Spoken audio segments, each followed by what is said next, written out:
Learn with Minno. پیارے نبی صلی اللہ علیہ وآلہ وسلم کی پیاری زندگی۔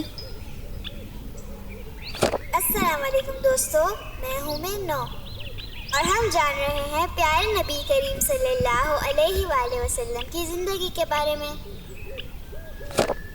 دوستو، ہم نے اس سے پہلے جانا تھا کہ نبی پاک کے چچا اور دادا تجارت یعنی بزنس کرتے تھے۔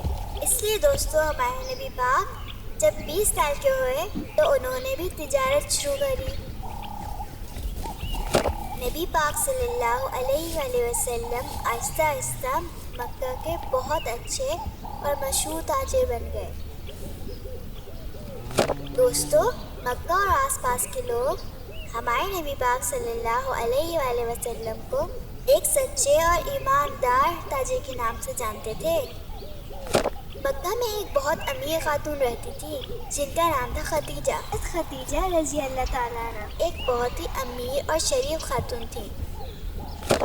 دوستو، میری مما نے بتایا تھا کہ پہلے زمانے میں تجارت اس طرح ہوتی تھی کہ لوگ اپنا سامان ایک قافلے یعنی گروپ میں دوسرے شہر یا ملک بھیجا کرتے تھے۔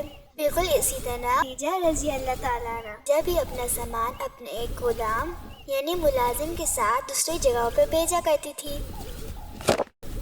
انہوں نے جب ہمارے نبی پاک صلی اللہ علیہ وآلہ وسلم کی سچائی اور ایمانداری کے بارے میں سنا تو انہوں نے اپنے بھتیجے فتیمہ سے کہا کہ حضور صلی اللہ علیہ وآلہ وسلم سے درخواست یعنی ریکویسٹ کرو کہ ان کا سامان بھی ملک شام میں بھیج جائے، اور اس خدمت کے بدلے میں انہوں نے آپ صلی اللہ علیہ وآلہ وسلم کو اچھا معاوضہ یعنی پیسے دینے کا وعدہ کیا۔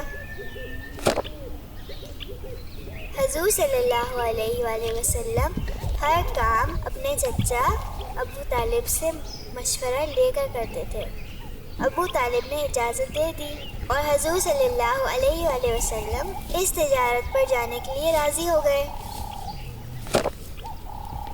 حضرت خدیجہ رضی اللہ تعالیٰ عنہ نے ایک ملازم جس کا نام میسرہ تھا اور ایک رشتہ دار خزیمہ ابن حکیم کو بھی آپ صلی اللہ علیہ وآلہ وسلم کے ساتھ بھیج دیا۔ دوستو، میں نے آج کی کہانی سے سیکھا کہ نبی پاک صلی اللہ علیہ وآلہ وسلم کو لوگ اس لیے پسند کرتے تھے کہ وہ سچے اور ایماندار تھے۔ میں بھی آج سے کوشش کروں گی کہ اپنے پیارے نبی کی ان دونوں باتوں کو فالو کروں۔ دوستو، آپ بھی آج سے سچے اور ایماندار انسان بننے کی کوشش شروع کر دیں۔ آپ نے آج کی کہانی سے کیا سیکھا مجھے کمنٹ کر کے ضرور بتائیں۔